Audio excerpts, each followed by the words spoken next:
Hello friends, welcome back to our channel. Friends, ముందుగా ఈ సీరియల్లో ఏం జరగబోతుందో తెలుసుకుందామా? ఇక వీడియోలోకి వెళ్ళినట్లయితే రామరాజు ఇంట్లో అమూల్య సంగీత్ ఫంక్షన్ చాలా గ్రాండ్గా సెలబ్రేట్ చేస్తూ ఉంటారు. ఇక రామరాజు, వేదవతి అందరూ కలిసి పాటలతో డ్యాన్సులు వేస్తూ ఉంటారు. ఇక అది చూసిన భద్రావతి కోపంతో రగిలిపోతూ ఉంటుంది. ఇంతలోనే సేనాపతి భద్రావతి దగ్గరికి వచ్చి, ఏంటక్క, ఆ రామరాజు కుటుంబం అంత సంతోషంగా ఉండడం నేను తట్టుకోలేకపోతున్నాను. నువ్వు అమూల్య పెళ్ళిని ఆపేస్తానని చెప్పావు. ఏదక్క, ఇప్పుడు రేపు ఫంక్షన్ హాల్లో అమూల్య పెళ్ళి చాలా గ్రాండ్గా జరగబోతుంది అని సేనాపతి అనగానే అప్పుడు భద్రావతి, ఒరే సేన, తొందరెందుకురా, ఈరోజు ఆ రామరాజు కుటుంబం మొత్తం నవ్వులలో మునిగిపోతున్నారు. రేపు మాత్రం వాళ్లకు ఏడుపులే మిగులుతాయి. రేపు వాళ్ళు ఏడుస్తూ ఉంటే అది చూసి మనమందరం సంతోషపడాలి అని భద్రావతి అంటుంది. ఆ మాటలు విన్న సేనాపతికి ఏమీ అర్థం కాదు. ఏంటక్క, ఏడవడమేంటి అనగానే అప్పుడు భద్రావతి, ఒరే సేనాపతి, విశ్వ అమూల్యాని ప్రేమిస్తున్నాడు, పెళ్లి చేసుకోవాలనుకుంటున్నాడు. అందుకే అమూల్యాని ఎలాగైనా దక్కించుకోవడం కోసం విశ్వ ఆ శ్రీవల్లి వాళ్ళ నాన్నని కిడ్నాప్ చేశాడు. ఇక అమూల్యాని తీసుకొచ్చి విశ్వాకి అప్పజెప్తేనే వాళ్ళ నాన్నని వదిలేస్తామని శ్రీవల్లికి, భాగ్యంకి ఫోన్ చేసి చెప్పాం. ఈ రాత్రికి ఎలాగైనా అమూల్యాని శ్రీవల్లి, భాగ్యం కలిసి విశ్వాకి అప్పజెప్తారు.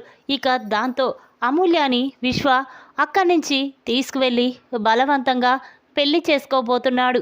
ఇక రామరాజు తన కూతురు పెళ్లి ఆగిపోయిందని అందరి ముందు తలదించుకొని గుండె పగిలి చేస్తాడు అని భద్రావతి అంటుంది. ఆ మాటలు విన్న సేనాపతి, అక్క, అదే జరగాలి, ఆ రామరాజుకి బాధ అంటే ఏంటో చూపించాలి అని చెప్పి భద్రావతి, సేనాపతి ఇద్దరూ మాట్లాడుకుంటూ ఉంటారు. ఇంతలో అటుగా వెళ్తున్న రేవతి భద్రావతి, సేనాపతి మాటలు విని ఒక్కసారే షాక్ అయిపోతుంది. ఇక వెంటనే, ఏంటి, అమూల్య పెళ్ళిని ఆపాలని చూస్తున్నారా? ఆ విశ్వాగాడు మూర్ఖుడు, వాళ్ళ అత్త చెప్పినట్టే వింటాడు. రామరాజు అన్నయ్య కుటుంబం మీద పగతో విశ్వ అమూల్య మెడలో తాళి కట్టి తన జీవితాన్ని నాశనం చెయ్యాలని చూస్తున్నాడు. అలా జరగనివ్వను, ఎలాగైనా ఈ విషయం అన్నయ్యతో చెప్పేయాలి అని రేవతి అనుకుంటూ ఆలోచిస్తూ ఉంటుంది. ఇక ఇంతలోనే రేవతికి ఒక ఆలోచన వస్తుంది. వద్దు, అన్నయ్యకి ఫోన్ చేస్తే ఏదో విధంగా ఇంటికి గొడవకొస్తాడు, అలా జరగకూడదు. అమూల్య పెళ్ళికి ఏది అడ్డు రాకూడదు. ఈ విషయం నర్మదకి చెప్తేనే ఎవరికీ తెలియకుండా అమూల్యాని కాపాడుకుంటుంది అని చెప్పి ఇక వెంటనే రేవతి తన ఫోన్ తీసి నర్మదకి ఫోన్ చేస్తుంది. రేవతి నుండి ఫోన్ రావడంతో నర్మద ఫోన్ లిఫ్ట్ చేసి, చెప్పు పిన్ని అనగానే అప్పుడు రేవతి, అమ్మా నర్మద, నీతో ఒక ముఖ్యమైన విషయం చెప్పడానికే ఫోన్ చేశానమ్మా అనేసరికి ఇక నర్మద, చెప్పు పిన్ని, ఏంటా ముఖ్యమైన విషయం అనగానే ఇక రేవతి, చూడమ్మా, ఆ భద్రావతి, విశ్వ ఇద్దరూ కలిసి అమూల్యకి పెళ్ళి ఆపాలని చూస్తున్నారు. అంతేకాదు ఆ శ్రీవల్లి, భాగ్యం ఈరోజు రాత్రి అమూల్యాని తీసుకువెళ్ళి విశ్వాకి అప్పజెప్పడం కోసమే చూస్తున్నారు. అసలు అమూల్య పెళ్ళి ఆపాలని ఇద్దరు ప్లాన్ వేస్తున్నారు. ఎలాగైనా ఈ పెళ్ళి జరగాలమ్మా. ఆ విశ్వగాడు మూర్ఖుడు మావయ్య అన్నయ్య మీద ఉన్న కోపంతో అమూల్య మెడలో తాళి కట్టి తనని బాధ పెడుతూ ఉంటే అది చూసి అన్నయ్య నరకం అనుభవించాలని చూస్తున్నారు. ఎలాగైనా అమూల్యాని కాపాడి ఈ పెళ్ళి జరిగేలా చూడమ్మా అని రేవతి అంటుంది. ఆ మాటలు విన్న నర్మద ఒక్కసారి స్టన్ అయిపోయి చూస్తూ ఉంటుంది. ఇక సరే పిన్ని, అదంతా నేను చూసుకుంటాను, మీరేమీ బాధపడకండి అని చెప్పి ఫోన్ పెట్టేస్తుంది. ఇక నర్మద, ఏంటి పిన్ని ఇలా అంటుందేంటి? నిజంగానే శ్రీవల్లి వాళ్ళ అమ్మ ఇద్దరు మాట్లాడుకోవడం నేను చూశాను. అందరూ హల్దీ ఫంక్షన్లో చాలా సంతోషంగా సరదాగా గడుపుతూ ఉంటే శ్రీవల్లి మాత్రం ఏదో ఆలోచిస్తూ కంగారు పడుతున్నట్టు అనిపిస్తుంది. అంతేకాకుండా ఆ విశ్వ శ్రీవల్లి వాళ్ళ నాన్నని కిడ్నాప్ చేసి తీసుకువెళ్తే అమూల్యాని ఒప్పజెప్తేనే అతన్ని వదిలేస్తారా? అతన్ని వదిలేయకున్నా పర్వాలేదు, కానీ అమూల్య పెళ్ళి ఆగిపోకూడదు. అలా ఆగితే మావయ్య గుండె పగిలి చనిపోతాడు అని చెప్పి ఇక నర్మద అనుకుంటూ వెంటనే ప్రేమ దగ్గరికి వెళ్తుంది. ఇక జరిగిన విషయం మొత్తం కూడా నర్మద ప్రేమతో చెప్తుంది. అది చూసిన ప్రేమ, అవునక్క, నేను ముందే చెప్పాను కదా, శ్రీవల్లి ఏదో ప్లాన్ వేస్తుందక్క, ఈ పెళ్ళి ఆపడం కోసమే చూస్తుందని చెప్పాను కదా అనగానే అప్పుడు నర్మద, చూడు ప్రేమ, ఈరోజు రాత్రికి ఎలాగైనా అమూల్యని బయటికి వెళ్లకుండా చూడాలి, లేకపోతే అమూల్య జీవితం నాశనమైపోతుంది అని చెప్పి నర్మద అంటుంది. అప్పుడు ప్రేమ, సరే అక్క, మనం అమూల్య గది బయట ఉందాం అని అనగానే అప్పుడు నర్మద సరే అని చెప్పి ఇక అందరూ నిద్రపోతూ ఉంటారు. ఇంతలోనే శ్రీవల్లి మెల్లగా అమూల్య గదిలోకి వెళ్తుంది. ఇక అమూల్యతో, చూడు అమూల్య, ఇప్పుడు నిన్ను తీసుకువెళ్ళడానికే కరెంట్ ఆఫ్ చేశాం, వెళ్దాం పద అని చెప్పి శ్రీవల్లి, భాగ్యం ఇద్దరు కూడా అమూల్యాన్ని తీసుకొని విశ్వ దగ్గరికి వెళ్తూ ఉంటారు. ఇక అది చూసిన నర్మదా ప్రేమ ఒక్కసారి షాక్ అవుతుంది. ఇక వెంటనే ప్రేమ, అక్క వెళ్దాం పద, విశ్వగాడు అమూల్యాని లాక్కెళ్తాడు, వెళ్దాం అనగానే ఇక నర్మద, లేదు ప్రేమ, ఆ విశ్వగాడు అమూల్యాని ఎక్కడికి తీసుకువెళ్ళడు, ఎందుకంటే నేను అన్ని బందోబస్తులు చేశాను కదా, నువ్వేమీ భయపడకు అని చెప్పి నర్మద అంటుంది. ఇక శ్రీవల్లి, భాగ్యం ఇద్దరు కలిసి అమూల్యాని విశ్వ దగ్గరికి తీసుకువెళ్తారు. ఇక విశ్వ, చూడు అమూల్య, నిన్ను ప్రాణం కంటే ఎక్కువగా ప్రేమించాను, పెళ్లి చేసుకోవాలనుకున్నాను, కానీ నువ్వు మీ ఇంట్లో వాళ్ళ మాటలు విని నా ప్రేమని ఎందుకు నెగ్లెక్ట్ చేస్తున్నావు అని విశ్వ అనగానే అప్పుడు అమూల్య, చూడు విశ్వ, నీ మాయ మాటలు నమ్మి నిజంగానే నన్ను ప్రేమిస్తున్నావనుకున్నాను, కానీ నీ ప్రేమ ముందు మా వాళ్ళ ప్రేమ చాలా గొప్పది. మా నాన్న నన్ను ఒక కూతురులా కాదు, ఒక అమ్మలా చూసుకుంటున్నాడు. నాలో వాళ్ళ అమ్మని చూసుకుంటుంటే నేను నా బిడ్డని కాదని ఎలా వస్తాను? అందుకే మా నాన్న అమ్మ చూసిన సంబంధాన్నే పెళ్లి చేసుకొని సంతోషంగా ఉండాలనుకుంటున్నాను. చూడు, ఇంకొకసారి నాకు ఫోన్ చేసి నాతో మాట్లాడతానని చెప్తే నేను ఊరుకోను. చూడు వదిన, ఇది కూడా నీకు లాస్ట్ చెప్తున్నాను. ఇంకోసారి విశ్వ ఫోన్ చేశాడని నా దగ్గరికి తీసుకొస్తే నేను అన్నయ్యలతో చెప్తాను అని చెప్పి ఇక అమూల్య విశ్వాకి వార్నింగ్ ఇచ్చి అక్కడి నుంచి ఇంట్లోకి వస్తూ ఉంటుంది. ఇక అది చూసిన విశ్వ చాలా కోపంగా వెంటనే అమూల్య చెయ్యి పట్టుకొని లాగుతూ, ఎక్కడికే నిన్ను పోనిచ్చేది, నీ మెడలో తాళి కట్టి నిన్ను బాధ పెడుతూ మీ నాన్నని తలదించుకునేలా చెయ్యాలనే చూస్తాను. అలాంటిది నా నుండి నువ్వు తప్పించుకోవాలంటే నేను ఎలా ఊరుకుంటాననుకున్నావు అని చెప్పి విశ్వ అమూల్యాని లాక్కెళ్తూ ఉంటాడు. ఇక అది చూసిన అమూల్య వెంటనే విశ్వ చెంప పగలగొడుతుంది. ఒరే మూర్ఖుడా, నిజంగా నువ్వు ప్రేమించావనుకున్నాను, కానీ నన్ను ఇంత మోసం చేస్తావని అస్సలు ఊహించలేకపోయాన్రా అని అమూల్య, వదలరా, చెయ్యి వదులు, ఇప్పుడు మా అన్నయ్యలు చూశారంటే నిన్ను ప్రాణాలతో కూడా ఉంచరు అని చెప్పి ఇక అమూల్య అంటూ ఉంటే అప్పుడు విశ్వ, ముందు నిన్ను తీసుకువెళ్ళి బలవంతంగా నీ మెడలో తాళి కడితేనే కదనే మీ వాళ్ళు వచ్చేది అని చెప్పి విశ్వ అంటూ ఉంటాడు. ఇంతలోనే ప్రేమ, నర్మద ఇద్దరు విశ్వ దగ్గరికి వెళ్తారు. వాళ్ళని చూసిన విశ్వ ఒక్కసారి స్టన్ అయిపోతాడు. ఇక వెంటనే ప్రేమ, ఒరేయ్, మర్యాదగా అమూల్యాని వదులుతావా లేక నా ప్రాణాలు తీసుకోమని చెప్తావా అనగానే విశ్వ ఒక్కసారి షాక్ అవుతాడు. ప్రేమ, ఏంటా పని, వదులు అనేసరికి అప్పుడు ప్రేమ, ఒరేయ్, నిన్ను నిజంగానే నమ్మింది కదరా అమూల్య, అలాంటి అమూల్యాని మోసం చెయ్యాలని ఎలా అనిపించిందిరా?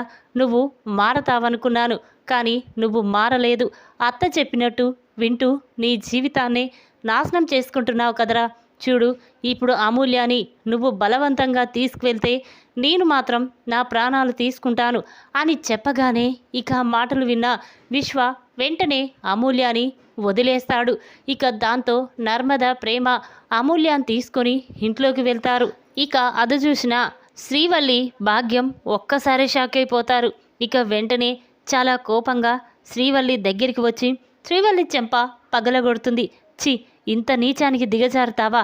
నీ నాన్న కోసం ఈ ఇంటి ఆడపడిచైన అమూల్య జీవితాన్నే నాశనం చెయ్యాలని చూస్తావా? డబ్బు కోసం అమ్ముడుపోయి ఒక ఆడపిల్ల జీవితాన్ని నాశనం చేస్తావా? ఇప్పుడే ఉండు, మావయ్యతో చెప్తాను అని చెప్పి నర్మద, అత్తయ్య, మావయ్య బావా, సాగర్, ధీరజ్ అని అందరినీ పిలుస్తూ ఉంటుంది. ఇక మాటలు విన్న అందరూ కూడా హాల్లోకి వస్తారు. ఇక వేదవతి, ఏంటే తెల్లవారితే పెళ్ళి, నిద్రపోకుండా ఇక్కడేం చేస్తున్నారే అని వేదవతి అనగానే అప్పుడు నర్మద, పెళ్ళ, ఇప్పుడు అమూల్య జీవితమే నాశనమైపోయేలా ఉందత్తా. అసలు ఈ శ్రీవల్లి ఏం చేసిందో తెలుసా? ఆ విశ్వగాడితో చేతులు కలిపి అమూల్యాని ఇంట్లో నుండి తీసుకువెళ్ళి ఆ విశ్వగాడికి అప్పచెప్పింది. అంతేకాదు ఆ విశ్వ అమూల్యాన్ని కిడ్నాప్ చేసి తీసుకువెళ్ళి అమూల్య మెడలో బలవంతంగా తాళి కట్టాలని చూశాడు. కానీ ఈ శ్రీవల్లి మాత్రం ఈ ఇంటి అన్నం తింటూ ఈ ఇంటి వాసాలే లెక్క పెట్టింది. అసలు శ్రీవల్లి మనం అనుకున్నంత మంచిది కాదత్తా అని నర్మద అనగానే అప్పుడు రామరాజు, చూడమ్మా నర్మద, రేపు పెళ్ళి, ఇవన్నీ గొడవలు అవసరం లేదు. అయినా శ్రీవల్లి ఎప్పుడు అలా చేయలేదు. నువ్వేంటమ్మా అలా మాట్లాడుతున్నావు? శ్రీవల్లి పెళ్లిలో హల్దీ ఫంక్షన్లో చాలా సరదాగా సంతోషంగా ఉంది కదా, ఇప్పుడు అలా చేయడమేంటి?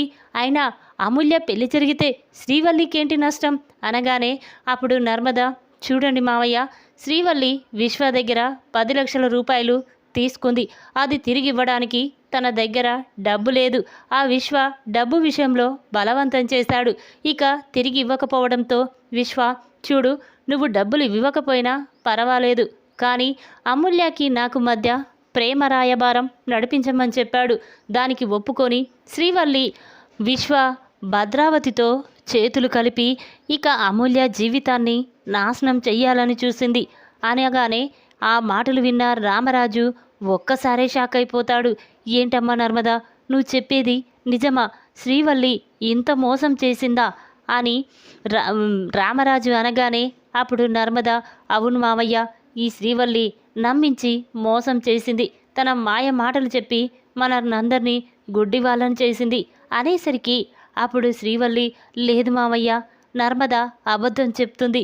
మొదటి నుండి నేనంటే నర్మదకి ప్రేమకి అస్సలు పడదు. నన్ను ఎలాగైనా ఏదో ఒక రూపంలో ఇంట్లో నుంచి బయటికి పంపించాలని చూస్తున్నారు మావయ్య అనగానే అప్పుడు ప్రేమ, అవునా, అయితే ఇప్పుడే నీ నిజస్వరూపాన్ని మావయ్య ముందు నేను నిరూపిస్తాను అని ప్రేమ, చూసావా మావయ్య, శ్రీవల్లి చెప్పింది నిజమంటున్నారు కదా, చూడు, ఇంట్లో సీసీ కెమెరా ఉంది కదా, ఆ కెమెరాని ఓపెన్ చేస్తే శ్రీవల్లి నిజస్వరూపం తెలిసిపోతుంది కదా మావయ్య అని ప్రేమ అంటుంది. ఆ మాటలు విన్నా ధీరజ్, అవును తెలిసిపోతుంది అనగానే ఇక రామరాజు, సరేనమ్మా ఓపెన్ చేయండి అనేసరికి నర్మద, ప్రేమ ఇద్దరూ కలిసి ఆ ఇంట్లో ఉన్న సీసీ కెమెరాని ఓపెన్ చేసి చూస్తూ ఉంటారు.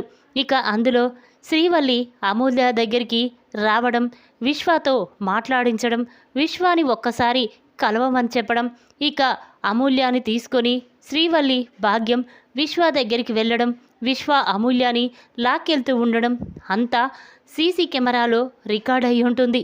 ఇక అది చూసిన రామరాజు ఒక్కసారే షాక్ అయిపోతాడు.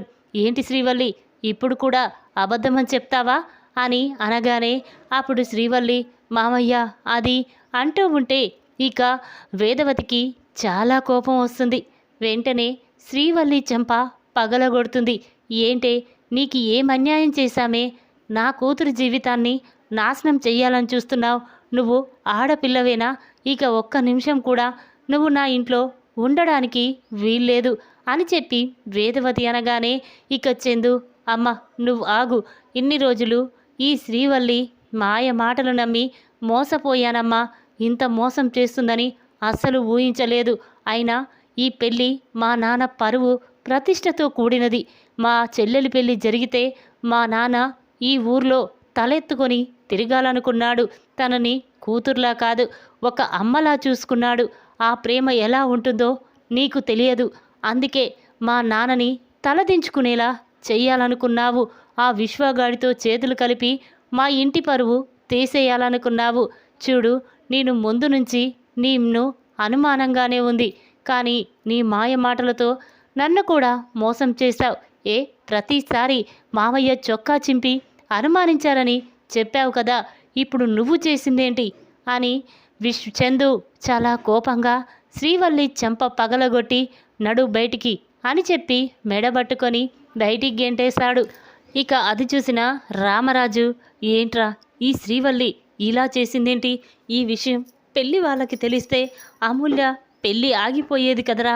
నేను ఇప్పుడే చాలా సంతోషంగా ఉన్నాననుకున్నాను, కానీ ఇంతలోనే ఈ శ్రీవల్లి ఇలా చేస్తుంది అనుకోలేదు అని రామరాజు అంటాడు. ఇక అమూల్య శ్రీవల్లిని బయటికి గెంటేయడంతో బయటికి వెళ్ళి, ఏంటొదినా ఇంతలా చేశావు? డబ్బు కోసం నా జీవితాన్నే నాశనం చెయ్యాలనుకున్నావా? నిన్ను గుడ్డిగా నమ్మినందుకు నాకు నువ్వు చేసిన ద్రోహం సరిపోయింది అని చెప్పి ఇక అమూల్య శ్రీవల్లి చెంప పగలగొడుతుంది. దాంతో శ్రీవల్లి చాలా బాధపడుతూ కన్నీళ్లు పెట్టుకుంటూ అక్కడి నుంచి వెళ్ళిపోతూ ఉంటుంది. ఇక ఇదంతా చూసిన రామరాజు, ఏంటమ్మా ఇదంతా ఇలా జరిగిందేంటి? ఆ విశ్వ, భద్రావతి కలిసి నా కూతురు జీవితాన్ని నాశనం చేయాలని చూశారు. అందుకే ఇక ఊరుకోను. వెంటనే పోలీసులకి ఫోన్ చేసి ఆ విశ్వాని, భద్రావతిని, సేనాపతిని అరెస్ట్ చేయిస్తాను అని రామరాజు అంటాడు. ఇక మాటలు విన్న వేదవతి కూడా చాలా కోపంతో రగిలిపోతుంది.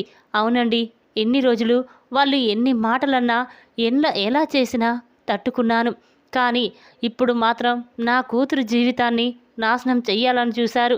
మీరు ఊరుకున్నా నేను ఊరుకోను. ఎలాగైనా వాళ్ళకి అరెస్ట్ చేయించి చేసిన తప్పుకి శిక్ష అనుభవించేలా నేను చేస్తాను అని వేదవతి అంటుంది. ఇక మాటలు విన్న అందరూ కూడా చాలా బాధపడుతూ ఉంటారు.